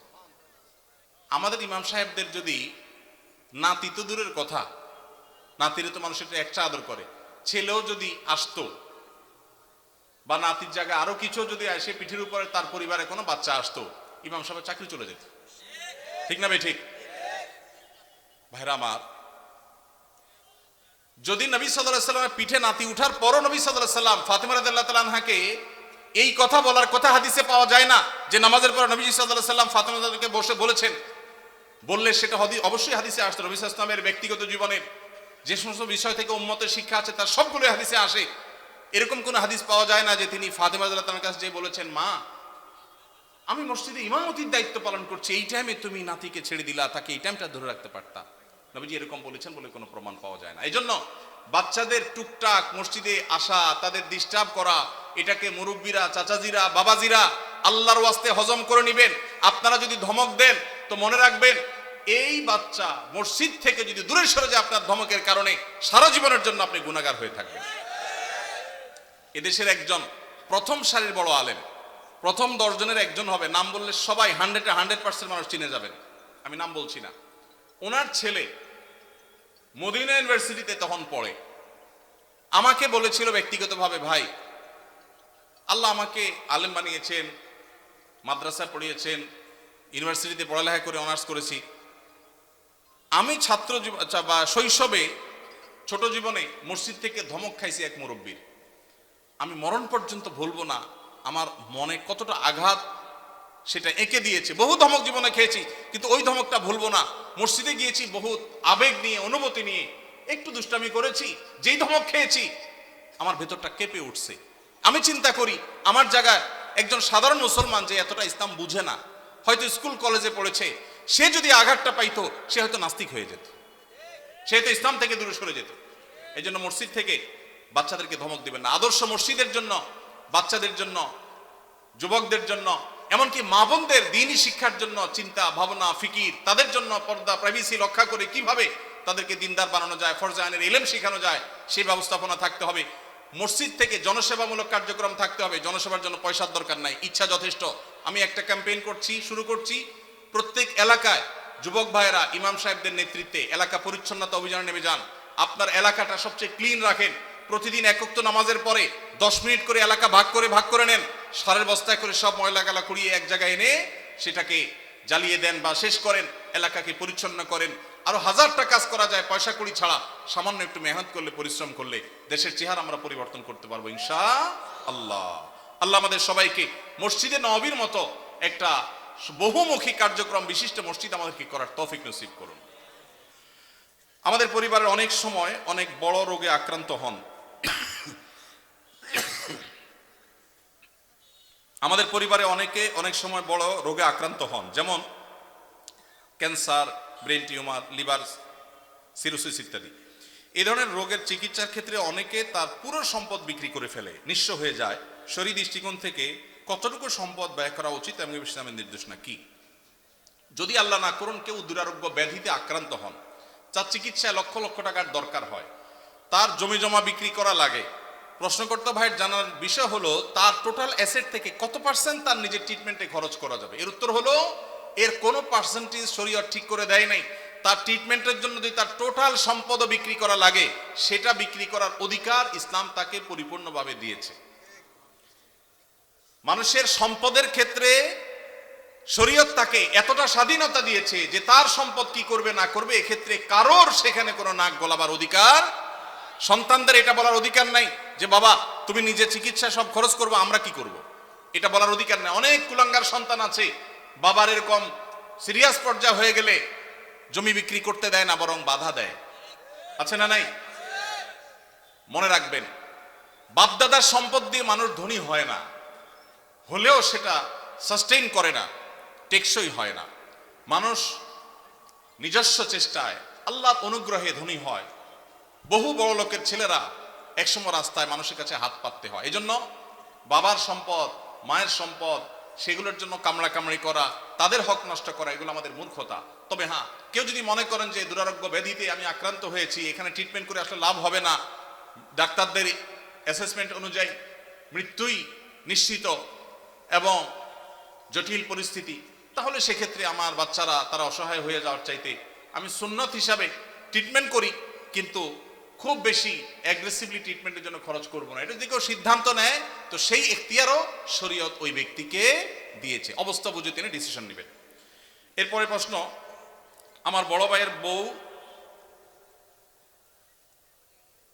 বা আমার ভাবি পরকীয়া করেছেন 5 বছর ধরে, জানতে পেরেছে এবং পরকীয়ার মাধ্যমে একটা বাচ্চাও হয়েছে। এখন করণীয় কি? পরকীয়া এখন ঘরে ঘরে হয়েছে ভাই, জঘন্য ব্যাধিতে পরিণত হয়েছে। তো এইরকম যদি পরিস্থিতি হয়, ইসলামী শরিয়া দৃষ্টিকোণ থেকে এটা সবচেয়ে বড় জঘন্য অপরাধ হয়েছে। ইসলামী বিচার ব্যবস্থা থাকলে এর সবচেয়ে কঠিন শাস্তি হতো। যেহেতু বিচারিকভাবে, আইনগতভাবে সেটা কার্যকর করবার সুযোগ নেই, যেহেতু ইসলামী বিচার ব্যবস্থা নেই, এজন্য এটার বিচারের ভার কোনো এলাকার কোনো মোড়ল মাতবর কেউ নিজের হাতে নেওয়ার অধিকার কারোর নাই, সুযোগ নাই, খবরদার। তবে এইরকম পাপিষ্ঠ তার সাথে সংসার করার বিষয়ে যদি সে চরিত্রহীন এটা সাব্যস্ত হয়, চার চরিত্র সংশোধনের আশা না থাকে, তাহলে তাকে ডিভোর্স দিয়ে ভিন্ন কোনো চিন্তা তার স্বামী করতে হবে। আর যদি তিনি তার কৃতকর্মের জন্য অনুতপ্ত হয়ে আল্লাহর কাছে মাপ চান, যেহেতু ইসলামী বিচার ব্যবস্থা নাই, সেহেতু তার শাস্তি কার্যকর করবার উপায় নাই, কিন্তু তিনি তওবা করলে আল্লাহ তাআলা চাইলে মাফও করতে পারেন। এটা একান্ত তাদের বিষয়, আল্লাহর বিষয়। দোয়া কবুল হওয়ার জন্য মহান আল্লাহ তাআলার কাছে কিভাবে দোয়া করতে হবে? দোয়া কবুল হওয়ার জন্য প্রথম শর্ত হলো হালাল উপার্জন থাকা। হারাম উপার্জনকারী ব্যক্তির দোয়া কবুল হয় না। চুরি করে, ডাকাতি করে, টিন চুরি, গম চুরি করে এরপরে মক্কা শরীফ গিয়ে 2 হাত তুলে আল্লাহর কাছে চোখের পানি ফেলে দোয়া করছেন। হাদিস বলছে দোয়া কবুল হবে না, দোয়া কবুল হবে না। নবী করিম সাল্লাল্লাহু আলাইহি ওয়াসাল্লাম পরিষ্কার হাদিস আছে, অনেক দূর থেকে এলোমেলো চুল নিয়ে ধুলোমলিন শরীর নিয়ে কেউ যদি কাবার চারপাশে হাত তুলে দোয়া করে, আন্না ইউস্তাজাবু লিযালিক, কিভাবে তার দোয়া কবুল হবে নবীজি বলেছেন, কারণ দেহ, তার শরীর, তার সম্পদ হারাম দ্বারা গঠিত হয়েছে। এই জন্য দোয়া কবুলের জন্য প্রথম শর্ত হলো হালাল উপার্জন থাকা। কেউ যদি আগে হারাম উপার্জন করে থাকেন, এখন তওবা করবেন, মানুষের হক মেরেছেন, এখন ফেরত দিবেন, তারপরে আল্লাহর কাছে দোয়া করবেন, ইনশাআল্লাহ দোয়া কবুল হবে। দোয়া কবুলের দ্বিতীয় শর্ত হলো অন্তরের অন্তঃস্থল থেকে কায়মনোবাক্যে দোয়া করবেন, অন্য মনস্ক হয়ে না, দায় সারা ভাবে না, মনোযোগ দিয়ে দোয়া করবেন। দোয়া কবুলের জন্য আরেকটা গুরুত্বপূর্ণ শর্ত হলো হালাল বিষয়ে দোয়া করবেন, হারাম জিনিস আল্লাহর কাছে চাইবেন না, 2 নম্বর জিনিস আল্লাহর কাছে চাইবেন না। অবৈধ সম্পর্ক করার, কারোর সাথে অবৈধ রিলেশন করার, হারাম সম্পর্ক করার জন্য আল্লাহর কাছে দোয়া করবেন, এটা অবৈধ দোয়া, নাজায়েজ দোয়া, এটা করা জায়েজ নাই। বৈধ দোয়া করবেন, নেক দোয়া করবেন, ইনশাআল্লাহ আশা করা যায় আল্লাহ তাআলা দোয়া কবুল করবেন। দোয়ার ক্ষেত্রে আল্লাহর প্রশংসা, নবীজির প্রতি দুরূদ প্রেরণ, এরপরে আপনি যে কোনো চাওয়া পেশ করবেন, বৈধ চাওয়া। এবং দোয়া করার পর কবুল হচ্ছে না কেন জন্য হুলস্থুল করবেন না। এই শর্তগুলো মেনে চললে কোরআন এবং হাদিসের আলোকে আশা করা যায় দোয়া কবুল হবে ইনশাআল্লাহ। দোয়া কবুলের বেশ অনেকগুলো স্থান আছে, ইনশাআল্লাহ অন্য কোনো মাহফিলে এটার উপরে আলোচনা করতে হবে। এটা নিয়ে আমার একটা সংকলন আছে, দোয়া কবুলের 33টা জায়গা আছে, স্থান আছে, সময় আছে, সেগুলো কি কি একটা আলাদা আলোচনা ইনশাআল্লাহ আমরা বলবো। এটা নিয়ে বহু আগে আমার একটা বক্তব্য আছে অনলাইনে, কারোর প্রয়োজন হলে শুনে নিতে পারেন। হালালভাবে সুদঘোষহীনভাবে রিজিকের ব্যবস্থা কিভাবে করতে পারবো? হালালভাবে সুদঘোষহীনভাবে একেবারে কোনো জায়জামেলা ছাড়া আপনার মাসে মাসে অ্যাকাউন্টে টাকা চলে আসবে, এইরকম অটোমেটিক ইনকাম করার কোনো দোয়া, কোনো আমল আমার জানা নাই। আমি কি বুঝতে পারছি? অনেক যুবক ভাইরা আছেন বলে সব হারাম আর হারাম, যাবো কই, হুজুর একটু দোয়াটা শিখাই দেন, আল্লাহ করে দেখ। অনেকে আছেন ঋণগ্রস্ত, দোয়া চান, চিরকুট লিখে দেন, হুজুর ঋণ মুক্তির আমল শিখাই দেন। পার্সোনালি যদি জিজ্ঞেস করা যায় জমি জমা আছে কিনা, বলে হ্যাঁ আছে আলহামদুলিল্লাহ। তো সেটা বিক্রি করে ঋণ দেন না কেন? বলে জমি বেশি কেউ ঋণ দেয়, মানে আপনি দোয়া শিখাই দেন, আমার জমি আমার থাকুক, ব্যাংকের টাকা থাকুক, আল্লাহ উপর থেকে একটা বস্তা পাঠায় দেখ। এটা কোনো দোয়ার পদ্ধতি হতে। যে সমস্ত ভাইরা হালাল উপার্জনের কোনো পথ খুঁজে পাচ্ছেন না, তাদেরকে প্রথমেই বলবো একটা কাজ করেন, অভাব দূর হয়ে যাবে। সেটা হলো ভাব ছেড়ে দেন। কি ছাড়তে বলছি? ভাব। ভাব ছেড়ে দিলে অভাব দূর হয়ে যাবে। ভাব ছেড়ে দিলে অভাব দূর হয়ে যাবে। বুঝেন নাই কথাটা? আপনার সাথে যায় না এই কাজ, এটার নাম ভাব। এটার নাম কি? এটা আমার সাথে যায় না, আমি কিভাবে একটা শিক্ষিত ছেলে এই কাজ করি, এটার নাম ভাব। এটার নাম কি? এই ভাবের অভাবই বেশি। ভাবের অভাবই বহু লোক আছে, হাইরে কান্নাকাটি, ওরা টাকা নাই, পয়সা নাই, অভাব অভাব। বাচ্চা কাচ্চা নিয়ে চাইনিজে খাইতে গেছে, মন খারাপ, কারণ নিয়ত করছিল এবার ব্যবসার লাভের টাকা দিয়া পোলাপান নিয়ে একটু থাইল্যান্ড যাবে, হইল না, কক্সবাজার আসছে, মন খারাপ। এটা কিসের অভাবী? ভাবের অভাবী। কিসের অভাবী? ভাব ছেড়ে দিলে অভাব এমনি দূর হয়ে যাবে। আমি বিভিন্ন জায়গায় বলি, সেদিন ডুয়েটের প্রোগ্রামেও বলেছি, আমি ছাত্র জীবনে 600 টাকা বেতনে ইমামতির চাকরি করেছি। আমি তখন স্ট্যান্ড করা ছাত্র, আমি তখন চট্টগ্রামে হাটহাজারী মাদ্রাসা, বাংলাদেশ সবচেয়ে বড় মাদ্রাসার ভর্তি হওয়া ছাত্র। সেই বড় মাদ্রাসার পড়াশোনা বাদ দিয়া মফস্বলের মাদ্রাসায়, জেলা পর্যায়ের ছোট মাদ্রাসায়, তার তুলনায় সেখানে গিয়ে ভর্তি হয়েছি। ঢাকা ইউনিভার্সিটি রেখে গ্রামের মফস্বলে কলেজে ভর্তি হওয়ার মতো আমি সেই কাজ করেছি। আমি সেই ছেলে 600 টাকা বেতন ইমামতি করে, বাবা যখন ব্যবসা করতে করতে দেয়ালে পিঠ থেকে গেছে, তখন চিন্তা করলাম আমার ভালো মাদ্রাসা পড়ালেখার চাইতে এই মুহূর্তে বাবার পাশে দাঁড়ানো দরকার। সেখানে গেছি, কই আলহামদুলিল্লাহ ওই অবস্থায় ইমামতি করে কয়েক কিলোমিটার সাইকেল চালিয়ে মক্তব পড়িয়ে তারপর পড়ালেখা করে 10 stand, 3rd stand, 2nd stand, 3টি স্ট্যান্ড আমার ছাত্র জীবনে আল্লাহ করার তৌফিক দিয়েছেন। এবং এই সব বরকত আল্লাহ তাআলা ওই সময় দিয়েছেন যখন আমি স্ট্রাগল করি, যশোর যুব প্রশিক্ষণ কেন্দ্রে ইমামতি করি, 4টি বছর, একদিন 2 দিন না। এখন যুবকরা বলে যে অভাব কিভাবে দূর করব? আমের সিজনে 10 কেজি আম নিয়ে বসে যান, 10 কেজি আমের দাম কত? আত্মীয় স্বজন বন্ধু বান্ধব চাইলে অনেকের কাছ থেকে পেয়ে যাবেন। 5 টাকা 10 টাকা করে লাভ করেন, 11 কেজির টাকা হয়ে যাবে, এরপর 11 কেজি নিয়ে বসেন, আস্তে আস্তে সামনে বাড়েন। যুবকরা এখন চাকর হইতে চায়, উদ্যোক্তা হতে চায় না। আসুন্নাহ ফাউন্ডেশন আপনাদেরকে উদ্যোক্তা বানাতে চায় ইনশাআল্লাহ। আমরা একটা সার্কুলার দিয়েছিলাম কিছুদিন আগে, আমাদের কাছে এমনি সাহায্যের জন্য আসা লোকের অভাব নাই। সার্কুলার দিয়েছিলাম যে যেই কোনো গরিব অভাবী যুবক তরুণ যে কোনো বয়সের মানুষ সে যদি আবেদন করে আর বলে আমার একটা দক্ষতা আছে, 100 লাখ টাকার পুঁজি হলে আমি পায়ের উপর দাঁড়াইতে পারবো, সে যদি এটা সুন্দর করে বুঝাইতে পারে তো ফাউন্ডেশন সেটা করবে। আপনারা জেনে অবাক হবেন, এই সার্কুলার দিয়ে 1-1.5 মাস গত হয়ে গেছে, এখনো পর্যন্ত আমরা তেমন কোনো আবেদন পাইনি। ফেসবুকে ওপেন সবার জন্য, যে কেউ গুগল লিংকে ক্লিক করে দিতে পারে, কিন্তু উল্লেখযোগ্য আবেদন নাই। বেশিরভাগ যুবকই মনে করে যে একটা রেডিমেড সার্টেন অ্যামাউন্ট হয়ে গেলে আমার সব হয়ে যাবে। আল্লাহর সাথে চুক্তি করে, আল্লাহ লাখ দশেক দিলে চলবে, একটা বাইক, একটা ফোন আর ইউ টাইপের একটা বিজনেস আইডিয়া, ব্যাস। এই বংবাং মার্কা চিন্তা করে কোনোদিন অভাব দূর হবে না। পরিশ্রমী হতে হবে, পরিশ্রমী। রাজি আছেন তো ইনশাআল্লাহ? মুসলিম তরুণ কখনো অলস হতে, নবী সাল্লাল্লাহু আলাইহি ওয়াসাল্লাম দোয়া করেছেন, আল্লাহুম্মা ইন্নী আউযু বিকা মিনাল আজজি ওয়াল কাসাল, আল্লাহ আপনার কাছে অলসতা থেকে পানা চাই, আমি অলস হতে চাই না। আল্লাহর কাছে দোয়া করেছেন, সেখানে আমরা অলস থাকি। কোনো কাজকে ছোট মনে করবেন না, অলস হবেন না, যেখানে যা পাবেন পরিশ্রমী হয়ে লেগে যাবেন, ইনশাআল্লাহ আল্লাহ তাআলা আপনার হালাল উপার্জনের শত পথ বের করে দিবেন। চেষ্টা করা যাবে না ইনশাআল্লাহ? দুইটা জিনিস বলেছি, কোনো কাজকে ছোট মনে করা যাবে। আমি যত বড় মানুষ হই, ছোট কাজ করতে অসুবিধা কি? আমি একটা ব্যবসা করার প্ল্যান অনেক দিন থেকে করছি। আলহামদুলিল্লাহ, আমি 10 বছর সৌদি আরবে প্রবাসী ছিলাম। আল্লাহ তাআলা অনেক বরকত সেখান থেকে দিয়েছেন। সেটা দিয়ে আল্লাহ তাআলা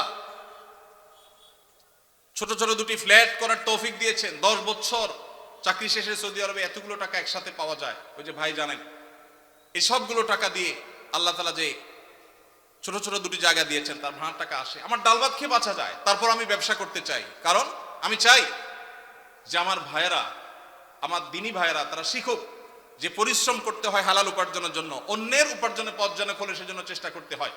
এই জন্য সুদ ঘুষ ছাড়া, হারাম ছাড়া উপার্জনের পথের জন্য কায়িক পরিশ্রম শুরু করে দেন, চেষ্টা করা শুরু করে দেন।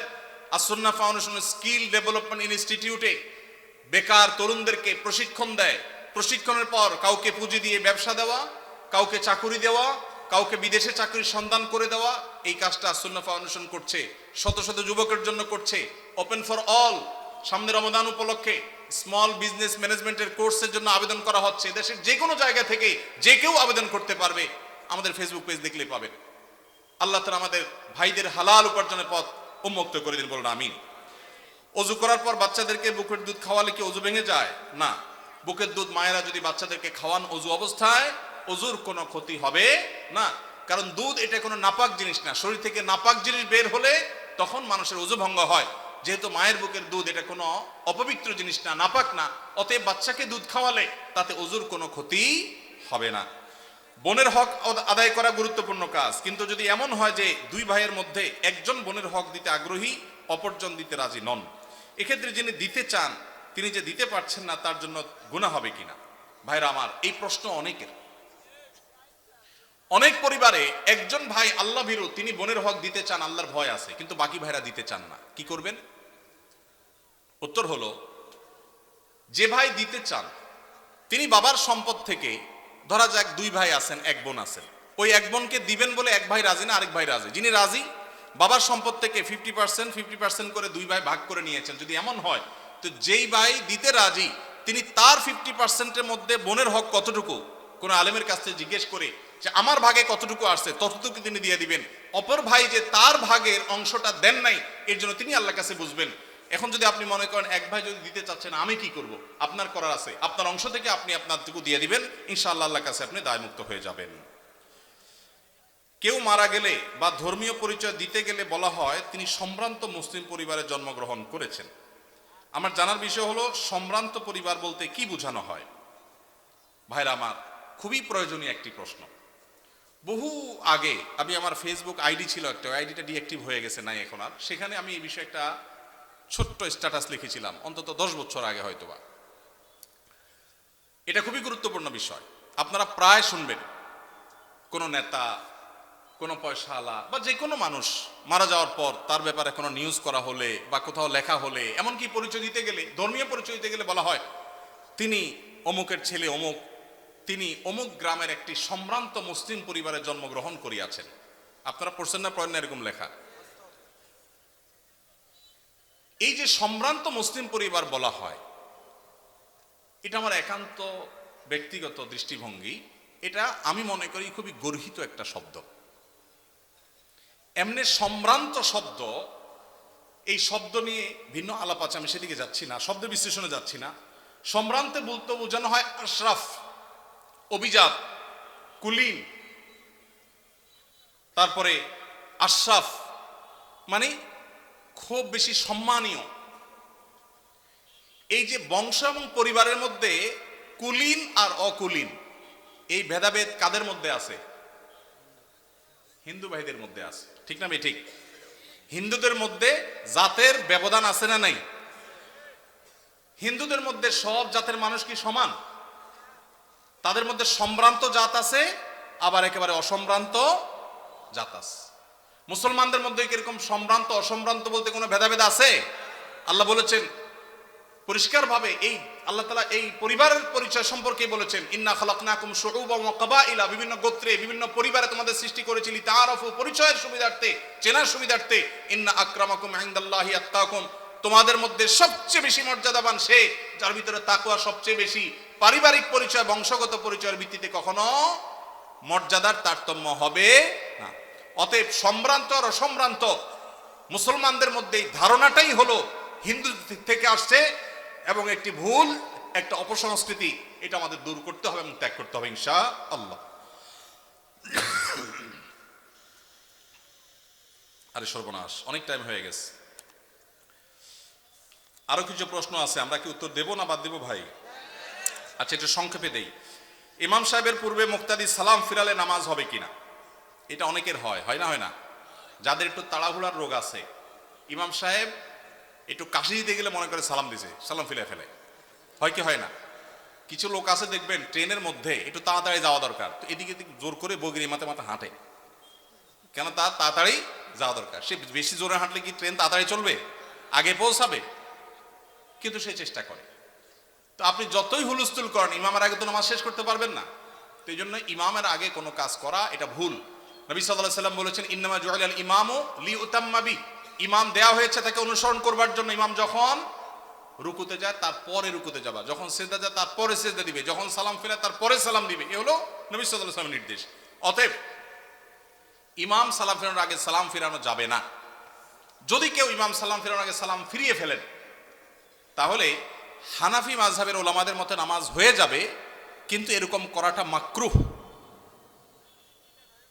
আর অন্য অনেক ইমামদের মতে নামাজই হবে না, কারণ ইমামরা আনুগত্য করা ওয়াজিব। যেহেতু আমাদের এদেশে বেশিরভাগ মানুষই হানাফি ফিক ফলো করেন, হানাফি ফিক, হানাফি মাযহাব অনুযায়ী এটা মাকরুহ তাহরিমি, এটা করা উচিত না। কখনো যদি ভুলে হয়ে গেছে তাহলে সেটা মাকরুহ হবে না, সেটা মাফ। এটা অবশ্য সবার মতে, ভুলে হয়ে গেলে গুনাহ হবে না, নামাজ হয়ে যাবে ইনশাআল্লাহ তাআলা। তাহলে হানাফি মাযহাব ওলামাদের মতে নামাজ হয়ে যাবে, কিন্তু কাজটা অনুচিত। আর যদি একান্ত অসতর্কতাবশত হয়ে যায় তাহলে সেটা মাফ, কোনো অসুবিধা নেই, নামাজ তো সর্বাবস্থায় হবে। রবিবারে বাঁশ কাটা অমঙ্গল, এই কথার কোনো ভিত্তি আছে কিনা? এটা কুসংস্কারের জন্য কথা ভাই। ছেলে মেয়ে পালিয়ে বিয়ে করলে তাদের বিয়েতে সাক্ষী হওয়া জায়েজ আছে কিনা? পালায় বিয়ে করবে কেন? পালায় এত মানুষ চুরি করে, অথবা চুরি করার পরে পালায় যায়, ঠিক না বে ঠিক? হয় পালায় চুরি করে, আর নাহলে চুরির পরে ধরা পড়লে পালায় যায়। বিয়েকে ভালো কাজ না খারাপ কাজ? এই ভালো কাজটা পলায় কেন করবে? বাবা মাকে জানায় করতে হবে। কোন ছেলে মেয়ে এরকম পলাপলি করে বিবাহ করতে গেলে তাদের বিবাহের সাক্ষী না হয়ে পারলে ধরে বাপ মার কাছে নিয়ে আসবেন, এনে বলবেন, চাচা এবার আপনি বিয়ের ব্যবস্থা করেন, আমি এবার সাক্ষী হই। আমি পলাপলির বিয়েতে সাক্ষী কেন হতে যাব? এটা বন্ধ হওয়া উচিত। এবং বন্ধু হিসাবে ওই বন্ধুর উপকার করতে চাইলে কোনোভাবে কলা কৌশলে চাচা চাচিকে রাজি করিয়ে বিয়ের ব্যবস্থা করবেন, কিন্তু পলাপলি করে যেন তারা বিয়ে না করে, প্রয়োজন অপেক্ষা করে বাবা মাকে রাজি করার চেষ্টা করে, সেটা তাদেরকে বোঝাবেন। ওয়াকফকৃত না হলে মসজিদে জুমার নামাজ পড়া যাবে কিনা? যদি কোনো মসজিদ ওয়াকফ করা হয়নি, টেম্পোরারি মসজিদ, অন্য কারোর জায়গায় নামাজ পড়া হচ্ছে, তিনি অনুমতি দিয়েছেন, জুমা হবে। ওয়াকফ করা জুমা হওয়ার জন্য শর্ত না, মসজিদের মর্যাদা পাওয়ার জন্য ওয়াকফ করা শর্ত। ইতিকাফের জন্য মসজিদের মর্যাদা পাওয়া শর্ত, ওয়াকফ করা শর্ত। কিন্তু জুমা টেম্পোরারি কোনো জায়গায় কেউ ভাড়া দিয়েছেন বা অনুমতি দিয়েছেন, বা আপনার কোনো ফ্ল্যাটে মসজিদে কোনো বিশেষ পরিস্থিতি যাওয়ার পরিবেশ নাই, অথবা বিদেশে মসজিদ দূরে কোনো শহরে মসজিদ নাই, তখন যে কোনো জায়গায় ওই জায়গার মালিকের অনুমতি থাকলে, বাধা না থাকলে সেখানে জামাতে জুমার নামাজ পড়া যাবে। উকিল বাবার সাথে দেখা করা জায়েজ আছে কিনা, বাবা বলা যাবে কিনা? উকিল বাবা হলো 2 নম্বর বাবা। আমাদের সমাজে উকিল বাবার প্রথা অনেক বেশি আছে, আপনাদের এলাকায় আছে? এটা হলো 2 নম্বর বাবা, নকল বাবা। নকল, এই নকল বাবা হওয়াও জায়েজ নাই, এই নকল বাবা বানানো জায়েজ নাই। ভাইরা আমার, বিয়ে শাদীতে আমাদের দেশে মনে করা হয় যে একজন উকিল বাবা লাগে, এরকম একটা ধারণা আছে না নেই? মেয়ের ইজিন আনার জন্য গায়রে মাহরাম একজন উকিল বাবা হয়, অনেক সময় যায় অনুমতি আনে। এইভাবে উকিল বাবা বানানো পরিষ্কারভাবে হারাম, পরিষ্কারভাবে। মুরব্বীরা ভালো করে শুনে রাখেন, যারা যারা উকিল বাবা আছেন এই বাবাগিরি ছেড়ে দেন। বাংলাদেশে বাবার কোনো শেষ নাই, খাজা বাবা, উকিল বাবা, ন্যাংটা বাবা, কত বাবা আছে। আল্লাহ তাআলা এই সমস্ত নকল বাবা থেকে আমাদেরকে হেফাজত করুন। বিয়ে উপলক্ষে কোনো উকিল বাবা টাবা চলবে না। নিজের বাবা বেঁচে থাকলে সেই বাবা তিনি নিজের সন্তানের বিয়ে দিবেন, ব্যাস। মেয়ের অনুমতি বাবা আনতে যাবেন। জাজ্জল্যমান বাবা উপস্থিত, আগাগোড়া 5 হাতি বাবা আছে, এরপরও দেখা যায় আরেকজন উকিল বাবা সেজে সেখানে নাটক করতে যায় অনুমতি আনার জন্য। এই নাটক করা জায়েজ নাই, পরিষ্কারভাবে হারাম, পর্দাহীনতার কারণে। বিশেষ করে গায়রে মাহরাম কেউ যখন উকিল বাবা সাজে, ওই মেয়ে সারা জীবন তারে বাপ ডাকে, খানা খাওয়ায়। এটা আমাদের সামাজিক মানে একটা কুসংস্কার বলতে পারেন, এর সাথে ইসলামের কোনো সম্পর্ক। যুবকরা বিয়েতে কোনো উকিল বাবা যেন না থাকে। মুরব্বীরা যারা যার বিয়ের উকিল বাবা আছেন, আল্লাহর হস্তে বাবাগিরি ছেড়ে তওবা করে আল্লাহর কাছে চলে আসেন, চেষ্টা করবেন তো ইনশাআল্লাহ। এই উকিল বাবার নাম দিয়া পর্দাহীনতা 2 নম্বরই 1000টা জিনিস হয়। নিজের বাবারই খবর নাই, কিসের আবার উকিল বাবা? হ্যাঁ, উকিল বাবার লগে বলে ভাগছে কোন মেয়ে? আল্লাহ মাফ করুক আমাদেরকে। ওই যে বেশরিয়তি কাজ করলে তো একটা না একটা অঘটন ঘটবেই, এই জন্য এই সমস্ত অন্যায় কাজ করা যাবে না। জনাব, আমার ভাগ্নির একটা ছেলে ও মেয়ে, 3-4 বছরের বাচ্চা আছে। তার স্বামী ঝগড়া অবস্থায় তালাক শব্দ ব্যবহার করেছে। সবাই এই সংসার মিলায়া দিয়েছে 2 বছর পূর্বে। এখন আবার গত 20 দিন আগে 3 তালাক ঝগড়া অবস্থায় দিয়েছে। এখন তওবা পড়ে নেওয়া যাবে কিনা জানাবেন। তালাক হলে মসজিদে হারামের শেখ সুদাইস সহ অন্য যত ইমাম সাহেবরা আছেন, ওনারা সবাই যদি এনে ওনাদেরকে আনানো হয়, ওনারা আসার পরও যদি জামাই বউকে তওবা পড়ায় দেয়, তারপরও সে বিয়ে টিকবে না। এই মাসআলাতে পৃথিবীর কোনো আলেমের কোনো ভিন্ন মত নাই। তালাক যদি হয়ে যায়, তওবা দিয়া সেটা কখনো রিকভার হয় না। এটা হলো ছুরি মারার মতো, দিলাম ছুরি মেরে, এরপরে তওবা করলাম, সরি বললাম, জিব্বা কামড়াইলাম, ইমাম সাহেব এসে আমার তওবা পড়াইলো, উনি তো জীবিত হয়ে যাবে না? হবে? সালাসুন জিদ্দুহুন্না জিদ্দুন ওয়া হাজলুহুন্না জিদ্দুন। আমার অনেক দিনের একটা শখ, তালাক নিয়ে একটা ওয়াজ করব, 2 ঘন্টার একটা ওয়াজ করব। কারণ এদেশে ঘরে ঘরে চুন থেকে নুন খসলেই তালাক দিয়ে দেয়। এরা হলো ছোট লোক। এরা কোন লোক? কথায় কথায় যারা স্ত্রীকে তালাকের কথা বলে, এই পুরুষগুলো হলো ছোট লোক। মহিলাদের খুশি হওয়ার কারণ নাই। কথায় কথায় যে মহিলা বলে আর করবো না, তোমার সংসার বাবা বাড়ি চলে যাব, এরাও ছোট লোক। আল্লাহ তাআলা আমাদেরকে এই ছোট লোক থেকে বাঁচার তৌফিক নাসিব করুন। নির্লজ্জের মতো কিছু হলে তালাকের কথা বলে। আমি এই ঘটনা বহু জায়গায় বলছি। আমার এক হুজুর ছিলেন, তালাকের মাসালা জিজ্ঞাসা করতে আসলে আগে ধরে কষায়া পিটা দিতেন, এরপরে মাসালা দিতেন। এখন এই মাসালা যার জন্য জিজ্ঞাসা করছেন, এই আমলটা আমি করতে পারতাম তো। আসেনি এখানে আসামি? আসেনি? ভাইগা গেছে? আসামি বলে ভাগছে প্রশ্ন দিয়া। ভাইরা আমার, চুন থেকে নুন খসলে তালাক দেওয়া জঘন্য অপরাধ, খুবই খারাপ অভ্যাস। যুবক ভাইরা, বউয়ের সাথে ঝগড়া লাগলে আমি বলি পারলে একটা চিমটি দিয়েন, একটা ধাক্কা দিয়ে দিয়েন, আল্লাহর রাস্তায় তালাক দিয়েন না। চিমটি ধাক্কা যদি বেশি দেন, ব্যথা বেশি পায়, আপনার বিচার করা যাবে, এটার একটা রিকভার করা যাবে, তবা টবায় কাজ হবে। কিন্তু তালাক দিয়া বসছেন, তবায় কাজ হবে না।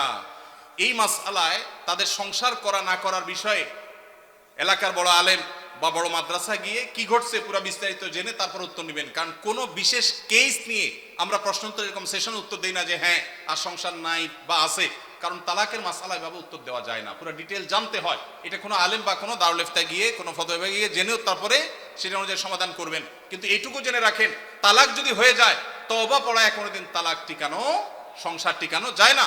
এই জন্য তালাক দিতে সাবধান, কখনো মুখ ফসকের আগের চোটে তালাক দিবেন না। তালাক দিতে হলে ঠান্ডা মাথায় পরামর্শ করে ডিসিশন নিয়ে তারপরে সামনে আগাবেন। আল্লাহ আমাদেরকে তৌফিক দান করুন। তালাক চক্র কি আবার? এটা আবার কোন চক্র? তালাক দিয়ে টাকা খায় মানে? ও, ছেলে তালাক দিলে কাবিনের টাকা কে দিবে? ও, মেয়ে পক্ষ তালাক নেয় টাকার লোভে? বা ভালো ব্যবসা দেখা গেছে। ব্যবসার আইডিয়ার জন্য পৃথিবীবাসী বাঙালি কাছে আসা উচিত। বাপরে বাপ, কি মাথা! যে সমস্ত মেয়ের বাবারা মোটা অঙ্কের মোহর ধার্য করেন এই ধান্দায়, এরা নিকৃষ্ট বাবা। এই নিকৃষ্ট বাবাদের কপালে কখনো দুঃখ ছাড়া সুখ আসবে না। অনেক বাবা আছেন মোহর ধরেন 10 লাখ 20 লাখ, কেন? যাতে না ছুটে। এ ভাই, টাকা বেশি ধরলে কি বিয়ে বেশি টিকবে? মুরব্বী যারা আছেন খবর নেন, অল্প স্বল্প মোহরের টাকা ছিল কিন্তু বিয়ে মাশাআল্লাহ এখনো টিকে আছে। আর যুবক 10 লাখ 20 লাখ মোহরের টাকা ফুটুস ফুটুস করে ভাঙে। ঠিক না ভাই? ঠিক। বাবাজির মোহর টাকা কত ধরা হয়েছিল? বাবাজি, আপনার মোহর কত ধার্য হয়েছিল? 2 লাখ। কত আগে বিয়ে করছেন আপনি?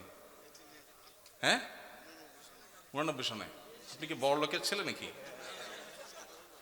সাধারণ মানুষ। আচ্ছা, সত্য সত্য বলেন, 2 লাখকে দিছিলেন? চাচিরে দিছিলেন আপনি? সবর সবর সবর। দিছিলেন, সম্পদ দিছেন। 2 লাখ হবে সেটা? আলহামদুলিল্লাহ, তাহলে তো দিছেনই। আপনারা এতক্ষণ ঠিক ঠিক বলে তো লাভ হলো না। মুরব্বী তো ঠিকই দিচ্ছেন মাশাআল্লাহ। 2 লাখের সম্পদ দিয়ে দিচ্ছেন চাচিরে, ওইটা আবার ফেরত ফেরত নেন নাই তো? নেওয়ার কোনো দান্দা টান্দা নাই তো? আলহামদুলিল্লাহ। হ্যাঁ, কার 2000? চাচা একটু দাঁড়ান তো বাবা, একটু দাঁড়ান, একটু দাঁড়ান। নারায়ে তাকবীর। বাবাজির মোহর কত ছিল? 2000 কত আগে বাবা?